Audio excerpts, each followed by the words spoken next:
Since 2010, mental health among teens has had a dramatic down spiral. It's affected their health, their levels of depression, anxiety, and suicidality. And while there's a lot of reasons for it, it's very clear that children need more help getting socialized, involved with others their age, and just experiencing life.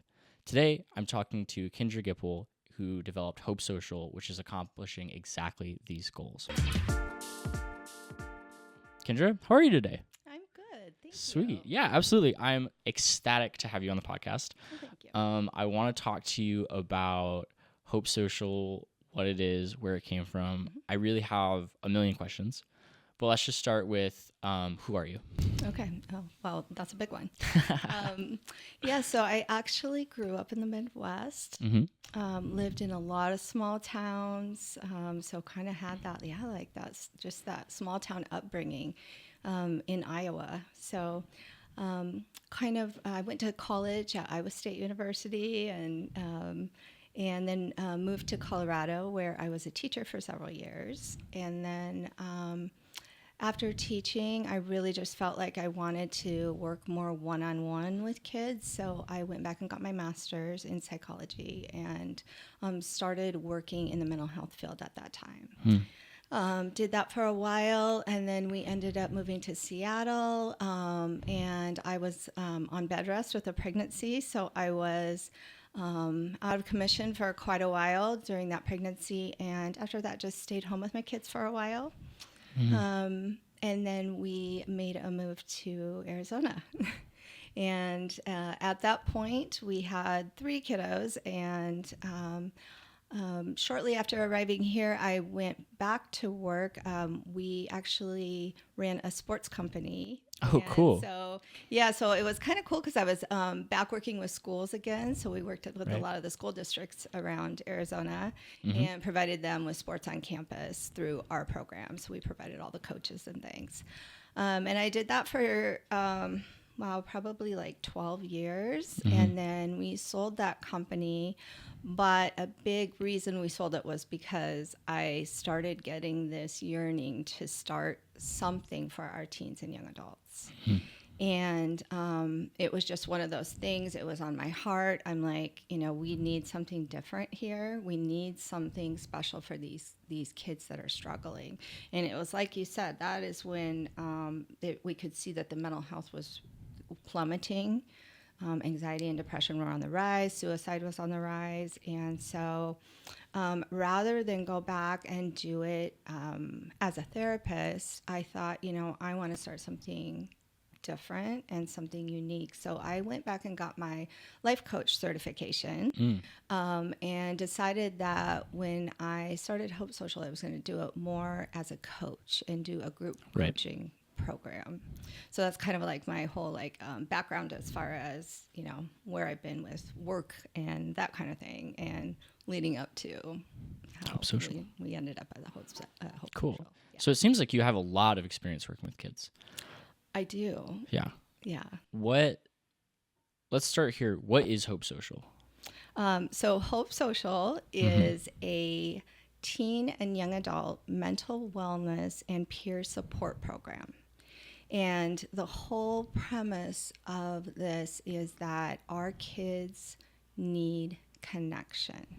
They are incredibly isolated right now. And so I have created a program for teens and young adults who are struggling with anxiety, with depression, with social anxiety, which is a huge one, with just life challenges. Maybe parents are going through a divorce, grief, wherever they're at, that they have a place that they can come and connect with other people who are also just going through some things that can, when you bring those people together, they can feel like I'm not alone. And it's incredible to see that. And our kids need that place to connect. And if you listen to some of the psychologists out there that are leading the way in healing, like Dr. Bruce Perry, he just was out here. I don't know if you attended that last year, but, he talks so much about the need for community and how vital community is. And he says, relationships are the agent of change. And I just think that is so powerful. And yet we see all these kids that are struggling with these things, and they are so alone. So, there is that, and there's Bessel van der Kolk that is always talking about the importance of connection and that safe space in healing, in how your self-worth and your sense of belonging comes from being a part of a community. Right. And so that is just vital. So we have created a community for these individuals to come together that are struggling and have a space where they can say like, hey, yeah, me too. Or like, I get that, or I've been there, And then on top of that, to give them the hope part of Hope Social, which is there is hope to heal. Like, this does not have to be the end of your story. Like, there is so much more out there, and let me show you ways to get there. Right. So we're hoping to empower these kids. So giving them connection and giving them tools. And, one of the things I think is such a good quote, and I may not get it quite right, but it's that shame dies when stories are told in safe spaces. And that is what I hope that Hope Social is for these teens and young adults. That's beautiful. Thank you. Yeah, I think so. About 2 weeks ago, we had Nathan Palmer on, who has a school for children with autism. And one of the things we talked about was the importance of play. Yeah. And so in prep for this discussion, I went back and I reviewed some books written by Jonathan Haidt. He's an NYU professor of psychology. And he's done a lot of research on the effects of social media, digital presence, and the changes that have happened over the past 20 years on Gen Z. Yeah. And it's been really interesting, but frankly devastating. I mean, the effects have been way worse. And part of it is because when older generations interacted with social media, their brains were developed. And so they didn't develop contingent, right? So if you develop there's really good literature on, for example, cultural development. So if you raise a child in Japan, kids, their cultural development basically starts between 11 and goes to around 15, right? So that early teenage span. And what you see is that kids who are from Japan, and if you move them over to like California, the U.S., and they spend those 4-ish years in the U.S., they can go back to Japan and spend the entire rest of their lives in Japan. If they spent those 4 years in the U.S., their cultural presence, their self-image, even their dialect of speech will remain American for the rest of their lives. And vice versa is also true. And it's really amazing. Yeah, which is why you'll have people who they'll move to the U.S. or they'll be from the U.S. and move out, and they'll be like, oh, wow, where are you from? And people will be like, oh, I'm from so-and-so, but I've actually been here 20 years. But they still have that thick accent. Yeah. It's because that's determined in that very sensitive period of development. And so as kids went through that period of development and for the first time interacted with the internet, basically, right? Not just social media, but all of these websites, as well as video games, pornography, right, all hit at once. It had a really big impact on their development. And there's a lot of stories I've seen about kids who are Gen Z. I mean, I'm Gen Z, right? This is my friends, frankly, who will say, yeah, it's like I was, mom was so careful about what I ate and who I hung out with. But once I turned on, the Xbox or my PC, like all bets were off. Yeah. And so we're just now kind of putting together what the effects were. Yeah. And while there probably was some positives, and like adults use social media for plenty of positive things, like going to mental health events, there's clearly been a negative impact on kids. And so what I really love about what you're doing is instead of trying to treat the problem afterwards, right? After the symptoms have intensified, which is really what we do. You're correcting the problem and working on prevention, right? Because you're giving kids socialization. You're allowing them to engage, to have interaction with people their age in different settings, and to learn skills to fortify them against life. Right. No, I mean, it's definitely preventative. But I will also say there's a lot of kids that have come after a residential program, after a hospitalization, along with working with a therapist. Right. So they may have been in crisis, and now they are coming out and trying to feel safe and stable again. And that is one place that we fill that niche. Right. Because many of those kids, they they're isolated before they go away to IOP or to residential or hospitalization. They're already isolated. Right. And so when they come out, it's not that there's a huge group of people waiting there to support them. And even if there are, it's not necessarily people who understand what they've been through. And so that's kind of that niche we have. These kids have been through some things. And Absolutely. so being able to talk about it with other people that can say, like, yeah, I've felt that too, is just so powerful. You know, it's just like, I feel like they come in and they just, it's like, like, maybe I'm not crazy. Maybe I'm okay. Maybe this is normal to feel these things. So. Cool. So what does a day, like, if I signed up for a social and I went there, you should. You're a little bit what old, would, but not yeah, too I'm bad. probably right on the end. Yeah. What would a day look like? What would a week look like? Okay. So a typical day, they come in and we have like a coffee house kind of vibe. We have an actual little coffee cart kind of thing. We have a barista in there so kids can get a drink, they can get a snack. We serve all kinds of coffees or teas or like poppies and that kind of thing. So they can also get a dirty soda. So it's really, music's playing. There's a lot of big windows. It's bright in there. So it's just an inviting space to walk in after a school day or after work and just be able to, take a breath. And catch up with the people that you've met and that you've made friendships with. And so that's probably the first about 20 minutes is just everybody kind of coming in, catching up with one another. And then once that is done, we move to another room that, I created this space very intentionally with teens and young adults in mind. I really wanted it to feel comfortable. But also have just a really warm energy to it. So the next room you move into, it's got some like cool lighting, and we've got the overhead, lights, and we've got some down the wall, and we've got beanbags and couches and very comfortable space. So the young people will sit around in a circle, and we'll start off the day with just, what's coming up this week. Like for instance, today we're going out to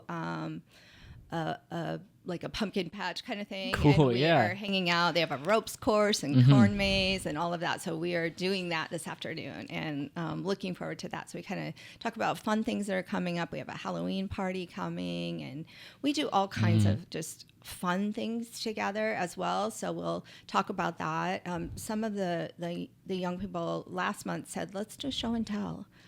So we, they're like, it'll be like throwback to like when we were little. And so it was so cool though, because they brought pieces of themselves in and shared that. And it was honestly just such a beautiful thing and such a neat way to really help them to connect with one another and see different sides of each other. So, so we'll do that kind of thing in that first introductory part. And then I will, share something each day. And the things that I am sharing is just based on the things that I have learned through books, that I have learned through sitting and listening to like some of the best experts in the world, during COVID, when you could go on and you could listen to Bessel van der Kolk on, just talking, and Peter Levine And, you know, all these people that I look up to and I've read their books, I can listen to them and take notes on what they think about trauma and healing and all of that. So, so I have just a huge curriculum of just really good tools, you know, that you can use every day in your life to take you towards healing. And so that is just a big piece of what we're doing there too. I want to show them that you can get to the other side of this. So, so we'll do that for, you know, however long. I sometimes go on, and sometimes I don't. We might have some journaling in there, some small group discussions or around the room kind of discussions, and then we'll break into smaller groups. And these smaller groups are really just meant to be more with people that's more age specific, and you have the opportunity to talk about maybe the things that I shared that day. They can continue that discussion, or they can say, hey, I'm struggling with this. What do you guys think? And get support and encouragement from other people their own age. Because so many of these young people, you know, they have wonderful parents at home. You know, I talk to the parents on the phone before they come in and do a tour and meet me and stuff. Well, we'll talk on the phone, and these parents know so much of what their young people need. But the reality is those kids are growing and they're maturing, and they're at that stage in their life where they're supposed to be independent now. Right. And so they are trying to create that independence, you know, and figure out, who am I outside of my parents? So oftentimes, even though the parents have so much to offer, they aren't listening. Right. But they are listening to peers. Right. And so when they can get in that small group and feel that connection with other peers, that is really, really powerful. And when the peer can say, hey, how did that conversation go with your mom? You know, or how was your counseling session today? You know, that is just, it's like somebody is interested in my life and paying attention to me. And that itself is just, is just powerful. That's creating that community. So we end with that each day, that small group time. And yeah, that's a typical day. Yeah. That's really interesting. Especially when you talked about how people learn from peers. The two things that made me think of is, one is parents can only be parents, right? Your parent can't be your nutritionist and your doctor and your psychiatrist and your psychologist and your teacher. And they don't want to be. They want to love their kids. Yeah. And that's why it takes a village to raise a child. That's why socialization is so important. Yeah. But also, I mean, if you look at child psychology, kids aren't trying to, as they learn socially, to figure out, okay, what can I do? What should I say? How do I behave? They're not usually looking at parents past early childhood, right? Once they get into tween and into teen, they're looking at 3 years older than them. Right. Yeah. And it's because, well, right now I don't need to figure out how to be, you know, a 35-year-old with a job and 3 kids. Right now I need to figure out how to be a good teenager. And so I'm going to look at the people who seem like they're doing good at the teenager thing. Right. And then as you get older and once you become an older teenager, you're like, okay, how do I do this young adult thing? Right. And so, and that's adaptive and that's natural. Yep. But that's exactly why kids, exactly like what you're saying, is they need to be around other kids their age and within their sort of larger age group. The other thing I love is just how you described everything and how diverse your process is. It's in the past 10 years in not really medicine, although definitely medicine, but just mental health at large. Holistic care has become a really big focus of like, wait, like this is working over here. This is working over here. There's definitely connection. And if we can figure out what that is, we can have, we can find ways to heal people that are way more effective than just what we're doing isolated. Totally agree. So how did you come up with your system is really the question I'm getting at here. Honestly, I probably was thinking about this for 5 years before I opened it. And like I said, watching these people that I just respected so much and that were sharing about trauma and stuff, and then just thinking about, what do I see teens enjoying? What do I think they need? And my daughter, her friends had a lot of input into it as well. That's and probably knowing, good. Yeah, that's a good thing. And seeing what are people interested in right now? I wanted to make this a place where this felt kind of fun. Right.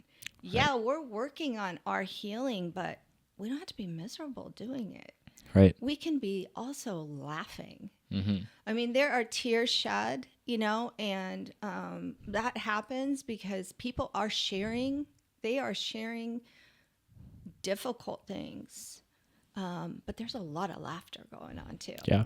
And I think that is also important because we also bond over that. We bond over the time that we're going to go do some ropes courses and do a corn maze. Those are going to create memories and fun things and more connection. Yeah. So yeah. Yeah, I think that's really beautiful. I mean, Thank you.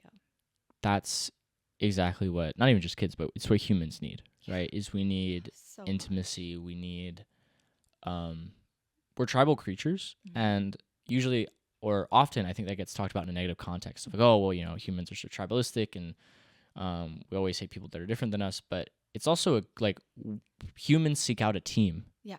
And that's good. That's actually intentional. Yes. And that's what we need to do. And it has to be bigger than just our parents, right? Like we need a team, we need support. That's what we yearn for as humans. And so I think it's really awesome that that's what you're in part providing. Thank you.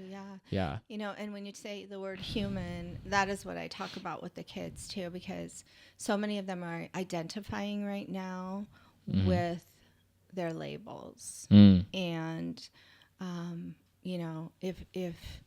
if they are depressed, that is becoming their everything.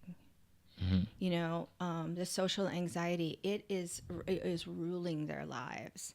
And I want them to, when they come in, feel like we are humans in a human experience. And that is where we connect. We are all just humans trying to figure things out.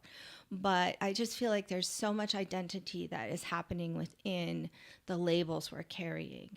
And, and we talked about social media too.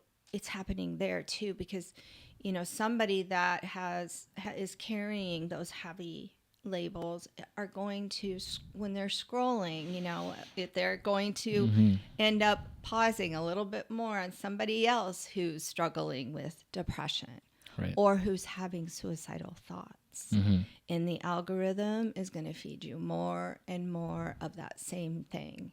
And so we jump on those phones, and I think they intend to jump on them for a break, to have some escape, but they're getting fed the same things that they are, that is rolling around up here in those repetitive loops that are just really, really destructive. And so that's that. I see a lot of that. Hey guys, Redemption Psychiatry is a private practice in Arizona that made this whole video possible. If you or a loved one is in need of mental health services, please feel free to give us a call today. Let's get back to the video. Yeah, feedback loops are a huge issue. There's really great research on, so when people noticed that this generation was more depressed, more anxious, one of the first arguments was, well, we're just asking more. So if you ask more people are going to say yes, so it's going to look like it's higher. And they eventually found, well, that's not really the case, because if you ask the other generations, they're not doing that, right? Their numbers aren't going up. And then the theory was, well, maybe life's just worse, right? Maybe life's just worse. And so then they thought, okay, well, if life is worse for Gen Z, millennials would share that, because millennials grew up during the 2008 financial crisis. So you would expect in that year and in 2009 and 10 for there to be huge spikes in millennials in terms of depression and anxiety.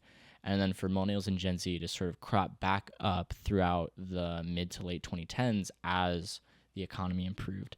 And you don't see that at all. Okay. It's all it seems to be much more strongly correlated to exactly what you're talking about, is engagement in social media, internet, media generally. And it's because those algorithms do create feedback loops based on what you're interested in. Mm-hmm. So if you have concerns about life on medium to large scale, right? The government, politics, the environment, you name it, that's going to get echoed back to you in increasing intensity. And of course that creates anxiety. Yes. Yeah, the other thing is I really love your whole program. I think it's really spectacular. The other thing is like the psychological concept of anchoring, right? Is if when it comes to kids and experiences, sometimes the reason that they're sad is because they don't get asked if they're happy, right? And this is like in the research fields where they're developing, how do we figure out if someone's depressed, right? One of the big issues is, well, if every time somebody goes into a doctor's office, a clinic, a therapy office, whatever, they're only asked, so how bad is it today? Then they go through life saying, well, how bad is it today? Exactly. And you never stop and say, wait, you don't need to be between negative and 0. There's a positive. Right. How good is it Yeah. today? And so I think that's what you're doing is you're saying, okay, well, maybe how good is it today would be a better question and really a question worth asking. Yeah, absolutely. So. Absolutely. Because that is just a complete different mindset. Right. And that is, that's such a big piece too of what we talk about, daily in there is shifting the mindset and our thoughts and how we say to that negative loop, enough, enough. Like, I'm going to go do something else. Right. I see you again, and you can name it, name those thoughts, but to say like, hey, Joe, I see you're back. That's interesting. You're coming back right now. But like right now, I think I'd like to go outside and enjoy myself. I'm going to go read my book. Right. Literally smell the roses. Yeah. Yeah. So that we're, of course, then changing the way that these pathways are developing. And the ones that get used more grow, and the ones that don't will fade away. But that is something that most people don't know. And so I feel like that is something that really can empower young people when they understand how the brain actually works and how we can, based on the things that we are thinking, continue depression, continue anxiety, or start to find joy or start to find peace based on what's going on up here and what we choose to engage with. There's the story of the two wolves. Yes. Yeah. And it's like one of my favorites, right? There's two wolves. There's one of like joy and peace and happiness, and another one of pain and despair and sadness. And then I think they say, well, which of the wolves is going to win when they fight? Which one wins? And you know the answer. Yeah, it's the one you feed. Right. The one you feed. But it's so true, and it's so real, and it's so powerful. I mean, this is how our brain wires. So this isn't just like, oh, that's cool. No, it's like, if you want to heal, we've got to focus more on getting those pathways that are going to lead us there, and not continuing to feed the ones of pain. So we talked about how you kind of you thought about Hope Social for about 5 years before you actually started it. Yeah. And we've talked about what it looks like. Why did you start Hope Social? Several things. One, I felt like there was a hole in the whole mental health system. So again, you've got your therapist, great for one-on-one work, and you've got residential, good place to have some time away and really focus on things. And you've got your IOPs, short-term, hospital for the emergency, but we didn't have anywhere for anyone really in the mental health system. Where do you go for connection? Where do you go to have a space just to talk through things with people your age? Like I don't know that exists. IOPs are great, but no one's encouraging kids to connect there. Right. It's more let's learn some stuff, and some of them even say like, yeah, we're not connecting here. Right. That's not the goal of this. Same with residential. They might meet each other, but one might be from California and another's from Nevada, and they're so these kids aren't connecting after, and in the hospital, I mean, that's a traumatic time. So you're Right. not meeting connection there. In the therapist's office, you're connecting with your therapist, which is wonderful and important. And it's important that they have that safe connection. But where do they go to connect if they are isolated and alone and hurting? Right now, I don't know of a space where they go. There are churches that have programs. And if you aren't struggling with anything, that's a great place to go. To a church, to a sports program. But these kids that are isolating and feeling lonely right now, they're not in any of that. And it's not easy to just walk in. But when you can walk into a program like this, where it's like, I know everybody else has struggled too, Right. it makes it a lot easier to be able to do that. So I felt like there was just like a gap where it's like, where do they go? Everyone's saying connection, community. But we don't have it. So that is what I was trying to create here with Hope Social, is community. And secondly, we have an isolation epidemic going on, an epidemic of loneliness, where people are just hurting and feeling so alone. And, I remember when the Surgeon General came out and declared that.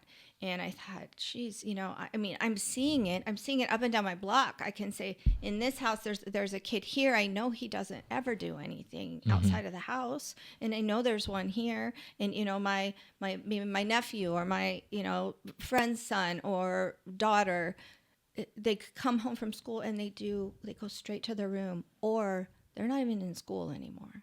And they're just gaming all day long.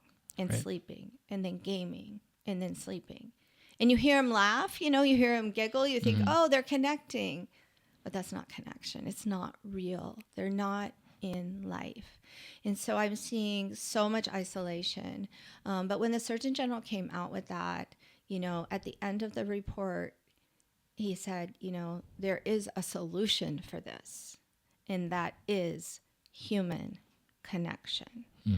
So all of this is going on, and I'm like, well, how do they do that? Where do they go? Where's the program for that? Where's the support for that?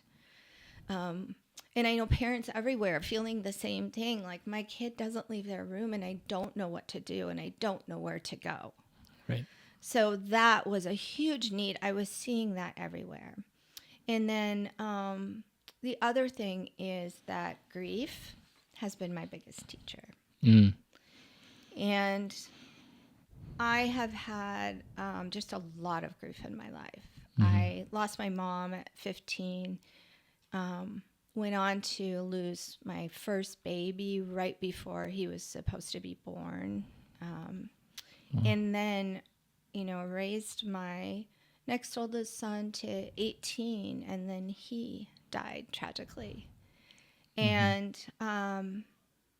when you're in that space of deep grief, especially when you've had it multiple times, you start to think, how do I find joy again? How do I look towards my future and say, wow, that looks beautiful, when there will be weddings, my sons aren't going to be there, Christmases, everyday things, they're not in any of those pictures. And so it's really difficult to figure out, how do I find joy again? And I was trained, I did the schooling for this. I know, Right. like, the cycle of grief and all of that. And I would say, like, in the moment when I lost my 18-year-old son, I would say no to that cycle of grief. I'd say, like, those stages are, it's more like this, it's this big ball of hurt and pain, especially when it's someone close. And I would have to say your child, that's a big one. Yeah. So it was like I had this big ball of pain, and I don't know if you've seen this analogy, but I think it's pretty cool, like your grief doesn't just go away, so it's like, here's my grief. And then it's like, there's a jar around it of my capacity to hold it. And it's pushing the sides, it's like filling the jar. But over time, my grief stays the same, but the jar gets bigger and bigger as my capacity grows to be able to carry it. And I always thought that's what grief looks like,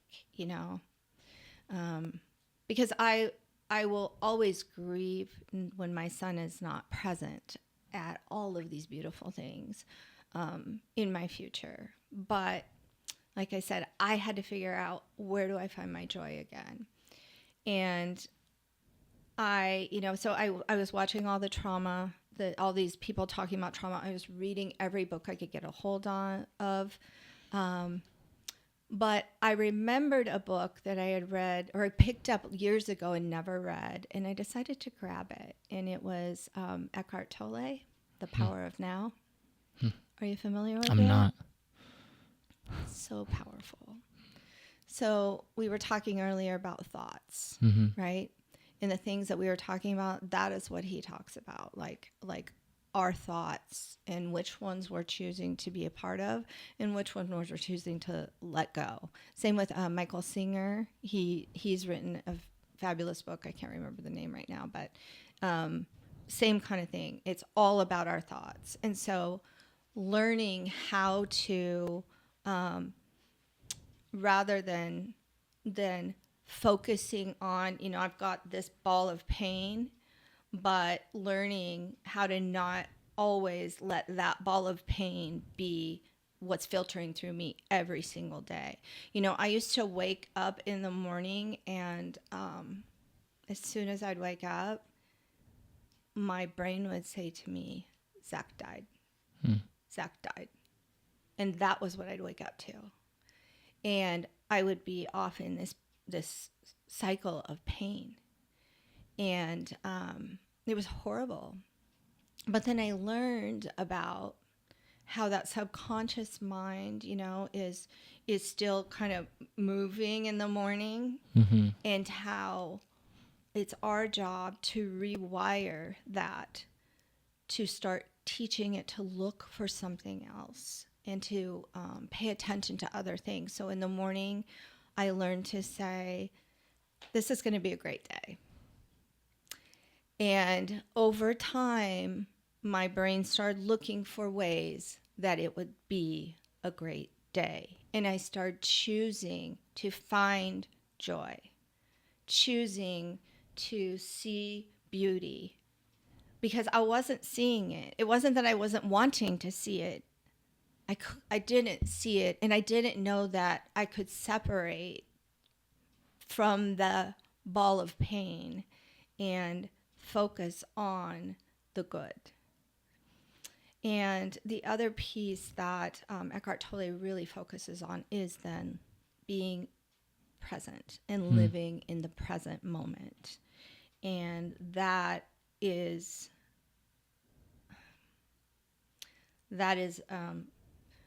an incredible, beautiful space that you can pull out anytime you need it.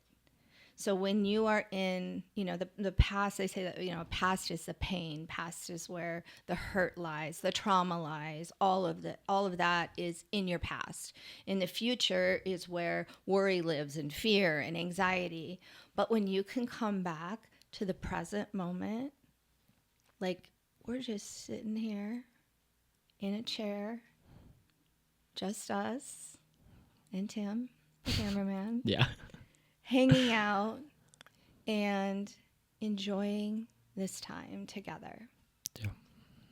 Not in the past, not worrying about what's coming, but just here and now.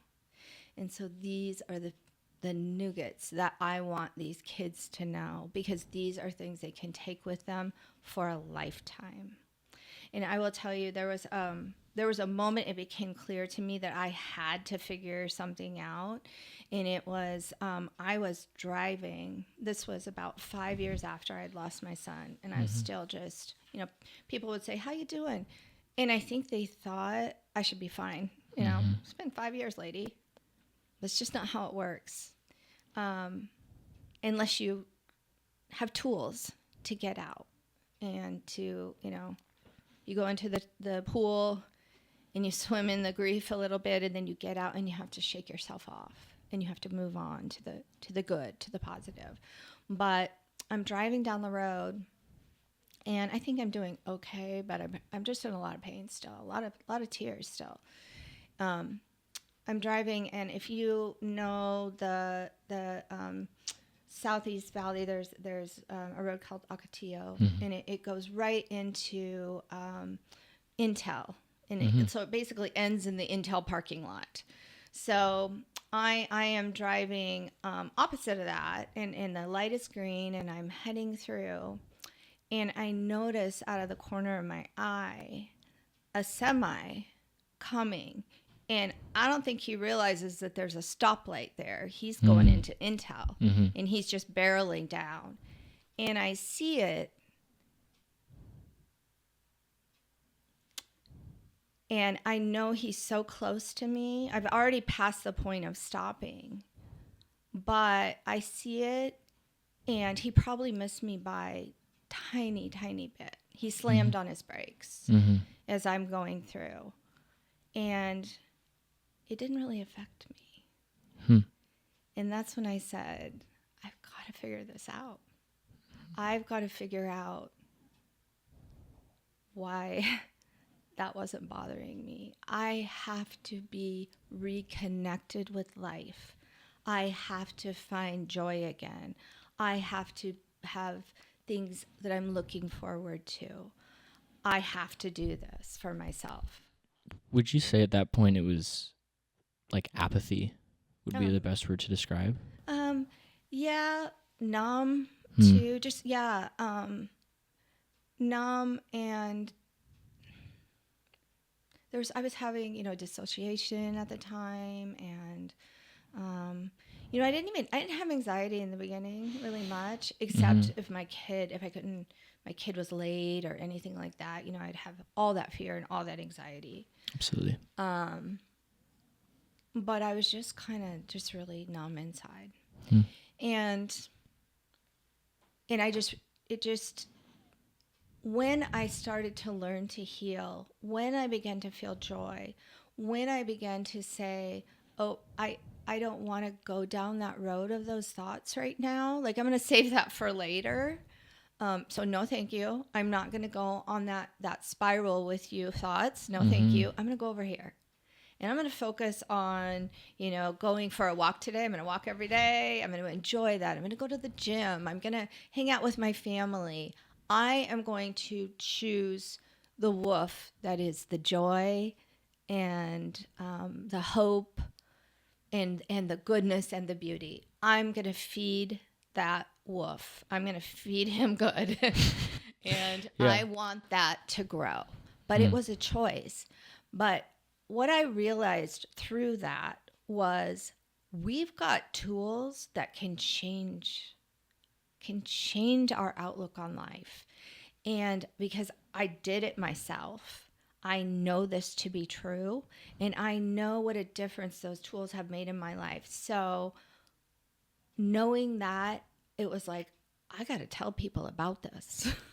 And I was so connected to teens because, not only had I lost my 18-year-old son, but I had teens at home, his siblings, struggling, wishing they had community around them. So that was my passion, and that passion just kept being fueled by seeing all these isolated people. Our teens need help, and knowing that I had just been through something so hard, and if I, who can't change my circumstances, can find true joy and happiness again, so can they. and I can't wait to show them the way. So that is my story. This is definitely a passion project, and one that I absolutely love. So thank you for sharing all of that. Yeah, you're welcome. So, I mean, the next question to me is where to next? What does Hope Social look like now, and do you have plans to grow it? Yeah, I mean, I'd love to grow it. I mean, I think this program belongs everywhere. Because we've got kids everywhere, and they're lonely everywhere, and they're isolated everywhere, and they need people to be next to them on this journey. So yeah, I see our kids feeling, they're being seen, heard, validated, and it's such a beautiful thing to watch. I wish that their parents could stand outside the door and just listen to the laughter in the room and how they're talking to people. For some people, they haven't left their house barely at all since COVID. And so it is a huge step for them to just step outside of that and come somewhere to a social setting 3 days a week. That's huge for them. There's others that haven't done that, and then they start coming. They're with us for a few months, and there's one girl that is off. She hadn't left her house, and now she is off doing amazing things and following her dreams and her dream career. And it's just like, this is such a beautiful thing to be a part of. But yes, they should be everywhere. They should be everywhere. That's amazing. Thank you. Yeah, I love your story. I can't imagine what it would be like to go through what you've gone through, and more so to overcome. I do really, really resonate with what you said about grief, right, and the jar. Yeah. I used to struggle a lot. We talked before the camera started rolling about I have a real sense about justice and morality. It's very important to me. Yeah. And so for a long time, I struggled a lot with forgiveness. Not so much holding a grudge, but just I can't ever let go of the fact that it was wrong, and I feel like no one said it was wrong. And not just things done to me, but like things done to other people. And it wasn't until I realized that the trick to my real epiphany with forgiveness was, it's not you forgive and you're done. It's you forgive, and then when it comes up again, you forgive again, and you forgive again, and your capacity for forgiveness expands beyond your sense of injustice or your frustration, and that's when you find peace. That's a really cool way to look at that. I like that. Yeah, and I think that's just what your discussion about grief and just expanding beyond it, right? Becoming more. Yeah. Which I think is so beautiful, and I think it's great that that's what you inspire young adults and children to do. It's really, it's phenomenal.